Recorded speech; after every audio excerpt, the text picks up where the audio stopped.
The sound was the worst, a cacophony of twisting metal, furious horns, and the piercing shriek of a car alarm that seemed to bore into Nina Meyer-Joe's brain.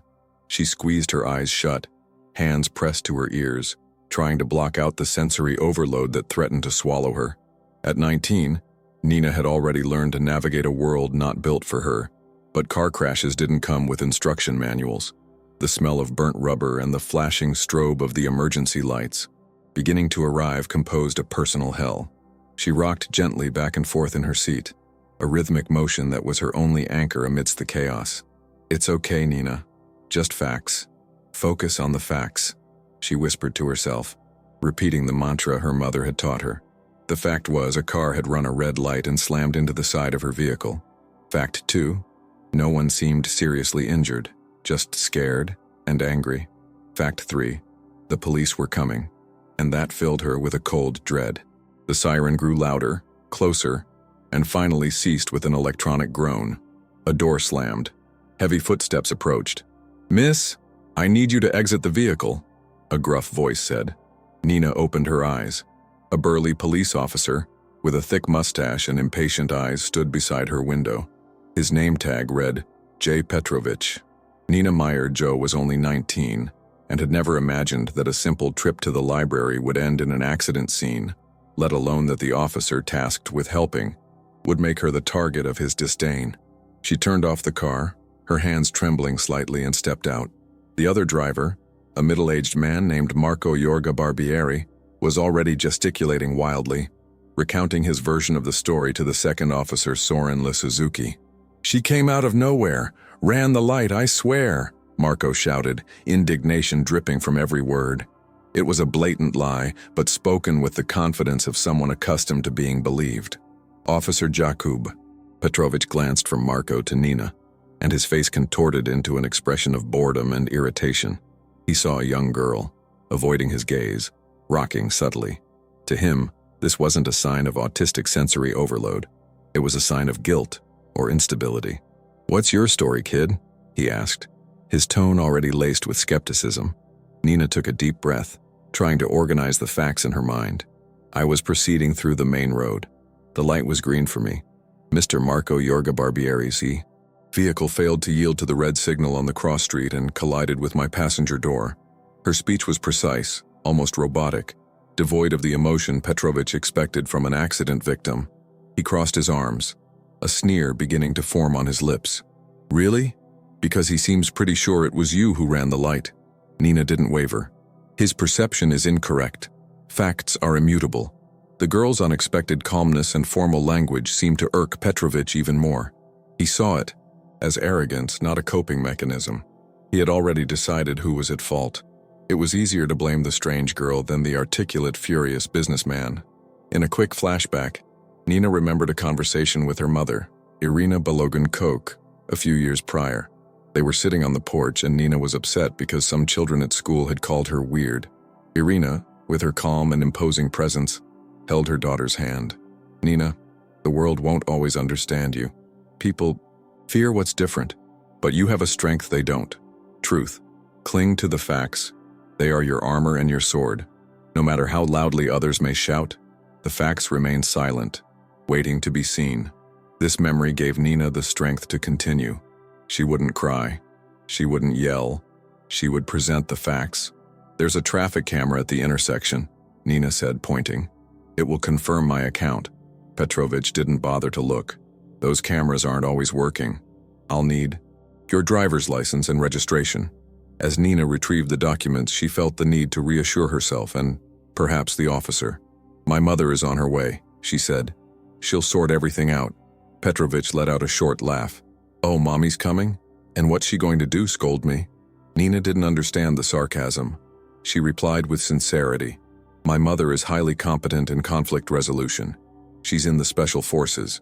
The silence that followed was broken by the sound of Officer Yakub Petrovich's loud, mocking laughter. He leaned over, bracing himself on the car's hood, as if the joke were too good to stand up for. "Special Forces? Oh, that's a new one," he exclaimed, turning to his partner. "Soren, you hear that? Her mom's a superhero, must be Captain Marvel." The other driver, Marco, joined in the laughter, feeling even more validated. Soren Suzuki, Petrovich's partner, offered only an awkward smile, looking uncomfortable with the open mockery. Nina felt her face flush, not with shame, but with a cold, logical anger. They were laughing at a fact. It was like laughing at the color of the sky. It made no sense. "It is a factual statement," she repeated, her voice firm. "My mother is Lieutenant Colonel Irina Balogan-Koch." This only made Petrovich laugh harder. Sure, sweetie. And I'm the president. Now you stay here and don't cause me any more trouble while I go talk to a real witness." He walked away, leaving Nina standing beside her crumpled car, the sound of his laughter echoing in her ears. There, before all the dismissive eyes, she stood firm like one guarding a secret too powerful to be revealed before its time. What that arrogant officer didn't know was that every taunt, every condescending laugh was like a pin being pulled from a grenade. He thought he was dealing with a frightened, confused girl. He had no idea he had just provoked the daughter of one of the most lethal and disciplined operators in the world. As Petrovich jeered, Nina's eyes held a serenity that only comes to those who have weathered far worse storms and survived to tell the tale. If this story of prejudice and resilience touched your heart, don't forget to subscribe to the channel to find out how a simple moment of humiliation would become the catalyst for a revolution no one would ever forget. Officer Jakub Petrovich concluded his conversation with Marco Yorga Barbieri, giving him a reassuring pat on the shoulder. "Don't worry, sir. It's clear. What happened here? We'll sort this out quickly." He approached Nina, the ticket book already in hand. The injustice of the situation was a tight knot in Nina's stomach. It wasn't just about the accident. It was about being invalidated, ridiculed, and judged without the slightest consideration for the facts. Petrovich represented every person who had ever called her weird, every teacher who had dismissed her as inattentive, every peer who had laughed at her literal sincerity. The difference was that this time the prejudice came from an authority figure with the power to affect her life concretely. The officer began filling out the ticket, speaking aloud as if dictating to a child. "Ticket for running a red light and reckless driving. You'll get some points on your license, young lady. Maybe that'll teach you to pay better attention next time." Every word was a small jab, an assertion of his power over her. Nina remained silent, her brain processing the situation with cold clarity. The anger was there, but it was a controlled anger, channeled into observation. She noted the way Petrovich's partner Soren avoided looking at the scene, focusing on the passing traffic. She noticed the coffee stain on Marco's tie. She noticed that Petrovich hadn't asked for any other witnesses' accounts despite several people standing on the sidewalk watching. He wasn't conducting an investigation.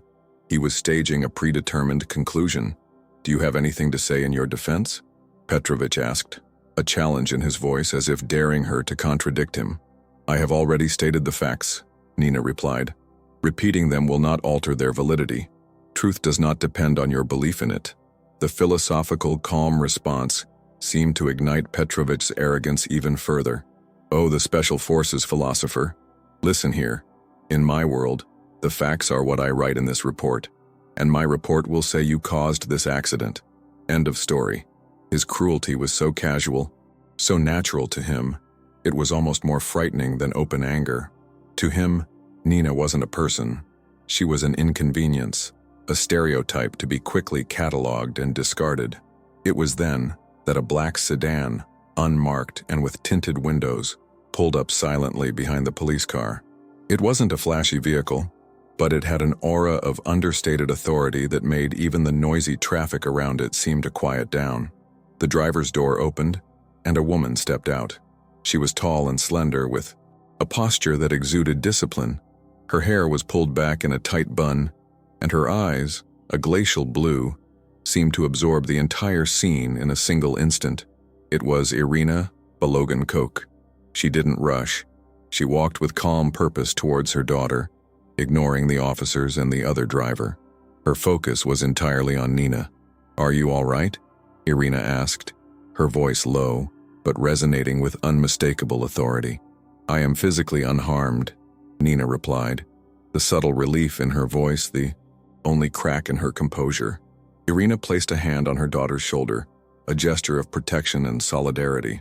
Only then did she turn to face Officer Petrovich, who was watching her with a mixture of irritation and curiosity. "Who are you?" he asked, trying to reassert his dominance over the scene. "I am Irina Balogun-Koch, her mother," she replied, her voice neutral. "I received a call about an accident." Petrovich scoffed, the disdain returning. "Oh yes, the Special Forces mom, I presume?" he said with sarcasm. "Your daughter has quite the imagination. She's caused quite a mess here too." Irina didn't react to the provocation. Her eyes merely narrowed slightly.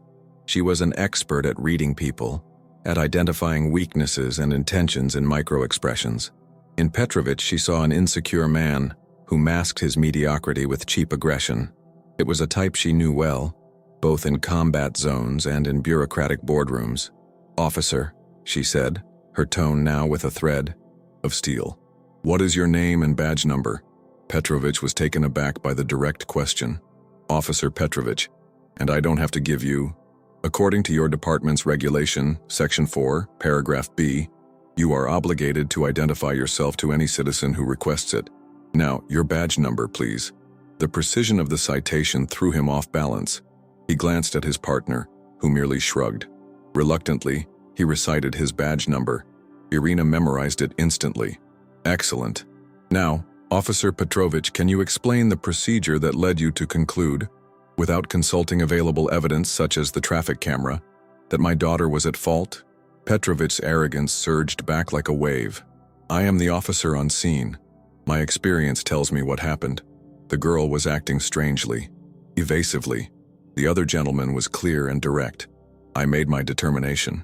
Irina looked at her daughter's car, then at Marco's. The physics of the impact were obvious to anyone with a modicum of accident reconstruction training. "Your experience contradicts the laws of physics," she said coldly. "But let's set that aside for a moment. Did you mock my daughter when she mentioned my profession?" Petrovich's face turned red. "I didn't mock anyone. I simply don't condone lies at an accident scene." "So you are calling me a liar?" Irina's question hung in the air, cold and dangerous. Before Petrovich could respond, the radio on his shoulder crackled. It was the dispatcher's voice, but it sounded different, urgent. "Petrovich, sitrep. We've got a call from the mayor's office regarding your location. Confirm." Petrovich frowned, confused. "Mayor's office? Must be a mistake." "It's not a mistake, officer," Irina said calmly, pulling her phone from her pocket. "I made a call on my way here, just to ensure the proper protocols were followed. What these privileged people didn't know was that every act of disdain was writing its own sentence of defeat." Petrovich thought he was dealing with an overprotective mother. He had no idea he was dealing with a strategist who had just moved the first piece on a board he didn't even know existed. For a moment, as Irina lowered her phone, everyone thought they had seen the end of the discussion. But those who know true strength know it grows precisely in the silence. The fight over the traffic ticket was over. The war for Nina's dignity was just beginning. The call from the mayor's office was enough to erase the smile from Yakub Petrovich's face, replacing it with a mask of confusion and annoyance. He responded to the radio in a tense voice, assuring the dispatcher that the situation was under control. But for the first time since arriving on the scene, control was visibly slipping through his fingers. He looked at Irina Balogun-Koch, trying to reassess her. She didn't look like a politician or a celebrity. There was nothing in her appearance that screamed influence, only an intimidating calm he couldn't decipher. This inability to categorize her frustrated him, and rather than retreat, he made the mistake of doubling down on his authority. "Look, ma'am," he said, trying to sound official and in command. "I don't know who you know, but that doesn't change the facts here. Your daughter is getting a ticket. If you want to contest it, you can do so in court." He ripped the ticket from his book and extended it to Nina. Irina placed her hand in front of her daughter, taking the paper. She examined it for a moment, her eyes scanning the words as if they were coordinates on a map.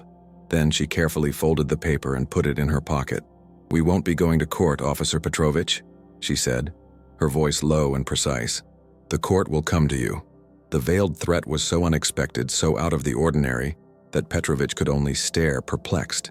He decided to ignore it. "Scene is clear. Move your vehicles to the shoulder," he barked, turning his back on them, as if the matter were closed. As Petrovich and his partner organized the removal of the cars, Irina led Nina to her own black sedan. Inside, The silence and isolation from the outside world were a balm to Nina's frayed nerves. "He laughed at me, Mom," Nina said in a small voice, the first crack in her composure. "He laughed when I mentioned you." Irina gripped the steering wheel, her knuckles turning white for a second. The anger she felt was a cold, controlled fire, far more dangerous than the hot, explosive variety. "I know, sweetie, and that's why he's going to learn a lesson about facts and consequences." That night, Petrovich's report was filed. In it, he described Nina as uncooperative and apparently delusional, mentioning her fantasy about her mother being a special operative as evidence of her lack of credibility. He slept the sleep of the just, convinced he had done his job. He didn't know that miles away, Irina Balogan-Koch was transforming her living room into a command center. She wasn't just a soldier, she was an intelligence officer, an expert at gathering, analyzing, and deploying information. To her, the battle against Petrovich wasn't about revenge, but a tactical operation. Her first step was to contact a man named Julian Lewis. Julian was a civil rights attorney, a wolf in sheep's clothing with a reputation for dismantling corrupt police departments, one case at a time. Irina had met him years ago when he helped the family of one of her fallen soldiers. "Irina, it's good to hear your voice, though I imagine it's not for a casual coffee," Julian said upon answering the phone. With military efficiency, Irina laid out the incident. She didn't use emotional language.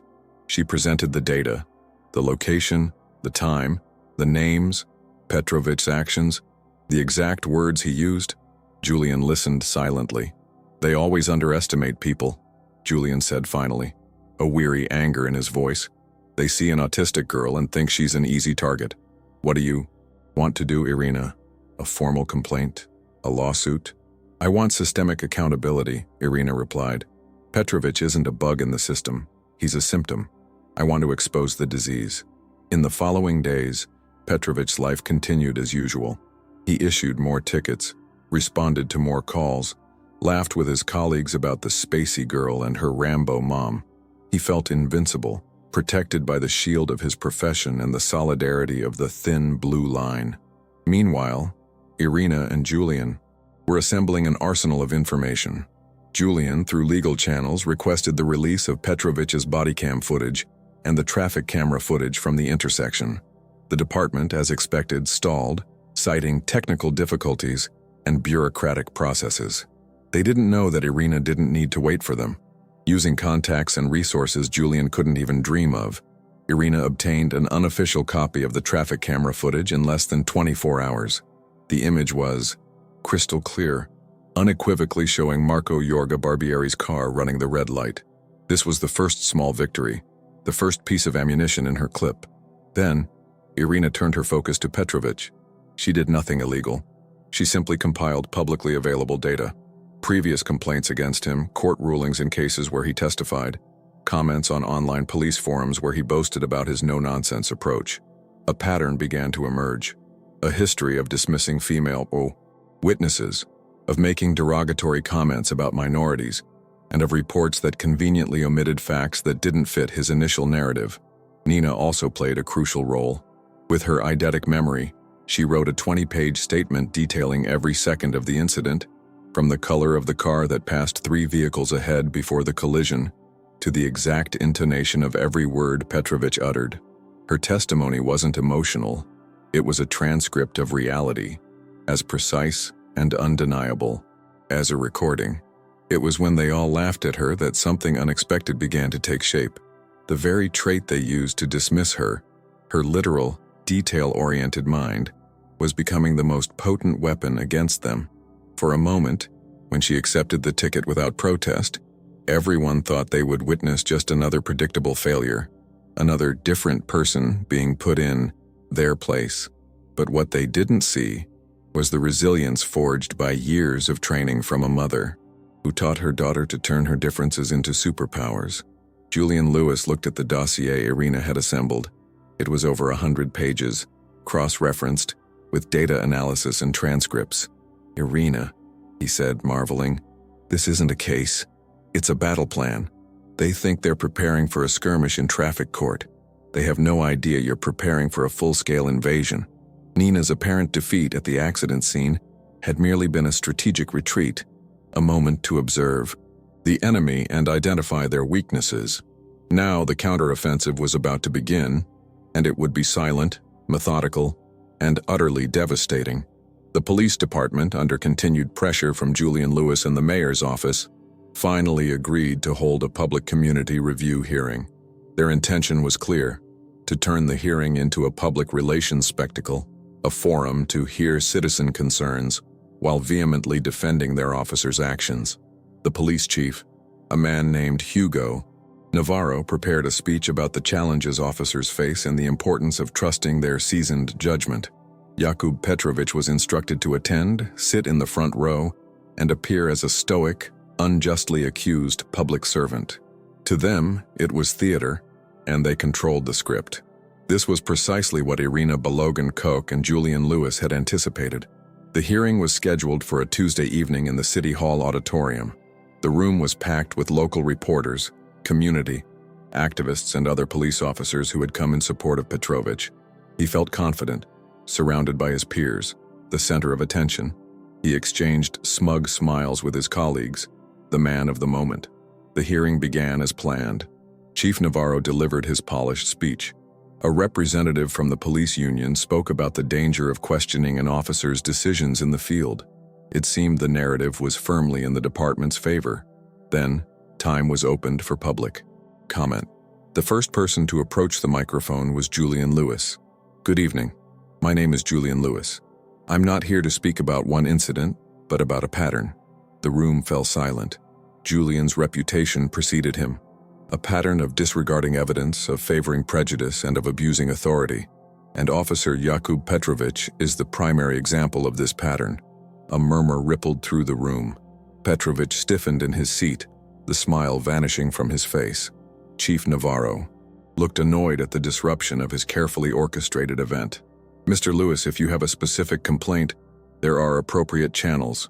"The appropriate channel is transparency, Chief," Julian replied calmly.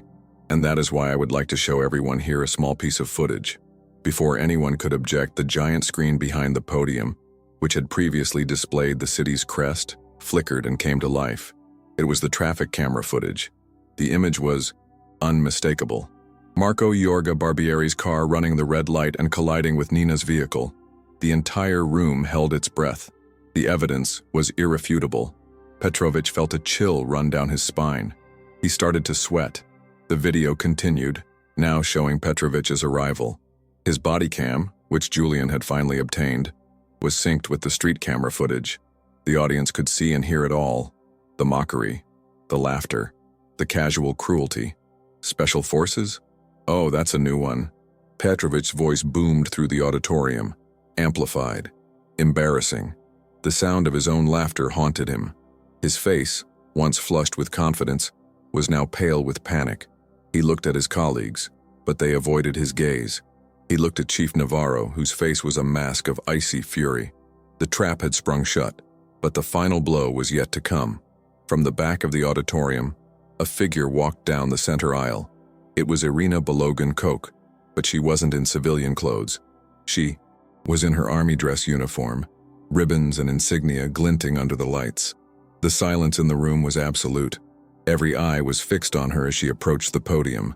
She stopped beside Julian, her presence commanding a respect that none of the officials on the stage could muster.